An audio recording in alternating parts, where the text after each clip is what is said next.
Стручни лица од Министерството за труд и социјала денес на терен вршија увид на локацијата и просториите кои треба да се адаптираат за престој на децата од предучилишна возраст во село Трсино. Според најавите, просториите од старата училишна зграда градена 1948 година треба да бидат комплетно реконструирани и да обезбедат престој на 30 на деца од 2 до 6 години од ова рурално населено место.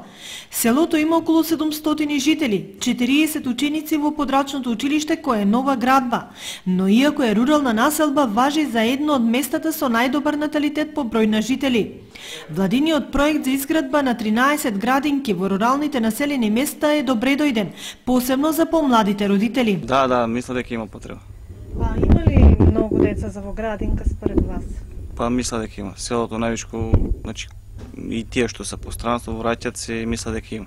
Има ли многу што се врати од странство или само мајки се вратија? Не, и децата. Ви лично сте родител, вашите деца кои ги чуваат? Значи мајка ми. Доколку се отвори градинка би плаќали? Да. Сметате зошто е? Сметате дека? Мисля дека е на култура, е на како и сите, значи ако има у градот треба и едно село како нашето село е најбројно мисля. Сепак постојат, односно има доста луѓе кои работат во текстилните фабрики во Виница, а секако дека нивните деца треба да бидат згрижени. Има потреба за изградба на една детска градинка.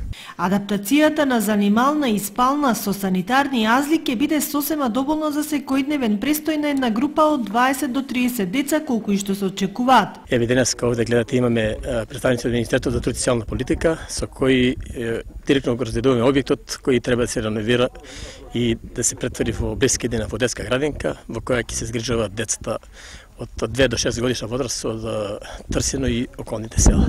Инвестицијата ќе биде оправдана, бидејќи сепак ќе има доволен број на деца за екзистирање на детската градинка во ова село. Колку ќе чини овој проект и кога ќе започне неговата реализација ќе кажат денешните пресметки, но според она што беше најавено од владата, новите градинки треба да почнат со работа во првото и второто тримесечје од наредната година.